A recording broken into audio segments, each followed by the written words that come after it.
حضرت حسن بصری رضی اللہ تعالیٰ عنہ اپنے نفس سے مخاطب ہوتے ہیں اور فرماتے ہیں کہ باتیں تو تیری عابدوں اور زاہدوں جیسی ہیں، لیکن اعمال تیرے فاسقوں اور فاجروں جیسے ہیں۔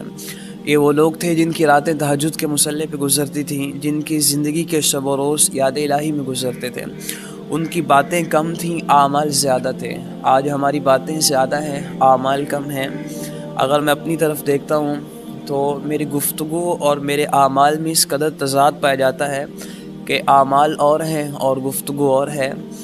تو جب تک ہم عمل نہیں کریں گے ہماری زندگی سہل نہیں ہوگی۔ آج ہم واعظ بہت سنتے ہیں، الیکٹرانک میڈیا پہ بھی سنتے ہیں، سوشل میڈیا پہ بھی سنتے ہیں، جمعہ کے دن بھی سنتے ہیں، لیکن ہم اس پہ عمل نہیں کرتے ہیں، انکلوڈنگ مائی سیلف، میں بھی اسی کے اندر آتا ہوں۔ تو جب تک ہم عمل نہیں کریں گے ہماری زندگی سہل نہیں ہوگی۔ ایک شخص ڈاکٹر کے پاس جاتا ہے اور جا کے نسخہ لکھوا کے لے آتا ہے اور آ کے سائڈ ٹیبل پر رکھ دیتا ہے، میڈیسن نہیں خریدتا ہے اور جو ہے وہ میڈیسن کھاتا بھی نہیں ہے، اور روزانہ ڈاکٹر کے پاس آئے اور نسخہ لکھوا کے لے آئے، کیا اس کو آرام آئے گا؟ اس کو آرام نہیں آئے گا۔ اور پھر وہ کہے کہ مجھے آرام نہیں آتا ہے، تو کوئی اس سے کہے کہ میاں کبھی ڈاکٹر کے پاس بھی گئے ہو؟ تو وہ کہے ڈاکٹر کے پاس میں جاتا ہوں۔ کہا کبھی میڈیسن بھی کھائی ہے؟ کہا میڈیسن نہیں کھاتا ہوں۔ تو کہے گا میاں جب تک میڈیسن نہیں کھاؤ گے، اس نسخے پہ عمل نہیں کرو گے تو تمہیں آرام کیسے آئے گا؟ تو جب تک ہم عمل نہیں کریں گے ہماری زندگی سہل کیسے ہوگی؟ کسی نے بڑی خوبصورت بات کہی ہے، اس نے کہا کہ جسمانی امراض جو ہیں وہ پرہیز سے جاتے ہیں اور روحانی امراض جو ہیں وہ پرہیزگاری سے جاتے ہیں۔ آج ہماری زندگیاں مشکل اسی لیے ہیں کہ ہم نے رسول اللہ صلی اللہ علیہ وآلہ وسلم کی تعلیمات پہ عمل نہیں کرتے ہیں، ہم نے قرآن کی تعلیمات کو پس پش ڈال دیا ہے۔ ہم چیزوں میں سکون ڈھونڈتے ہیں، اللہ نے ان چیزوں میں سکون رکھا ہی نہیں ہے۔ ہم کہتے ہیں کہ بڑی بڑی گاڑیوں میں، جائیدادوں میں، اونچی مسجد پہ سکون ہے، ایسا نہیں ہے۔ قرآن تو بتلا سکون کہاں ہے؟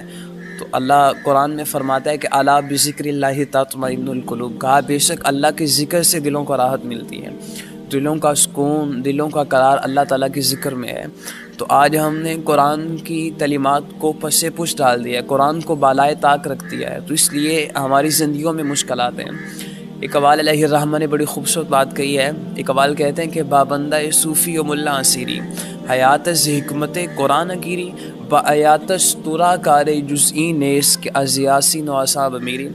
اقبال علیہ الرحمہ فرماتے ہیں کہ تو جاہل ملا کے ایسے پھندے میں پھنسا ہے کہ تو نے قرآن سے جینے کا سلیقہ نہیں سیکھا ہے۔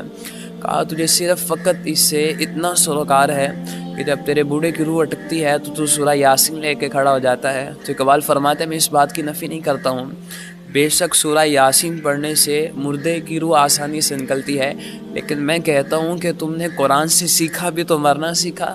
اللہ اکبر، کاش تو قرآن سے جینا سیکھ لیتا۔ تو اللہ مجھے اور آپ کو قرآن کی تعلیمات پر عمل کرنے کی توفیق عطا فرمائے، اللہ مجھے اور آپ کو عمل کرنا آسان فرمائے۔ وآخر دعوانا الحمدللہ۔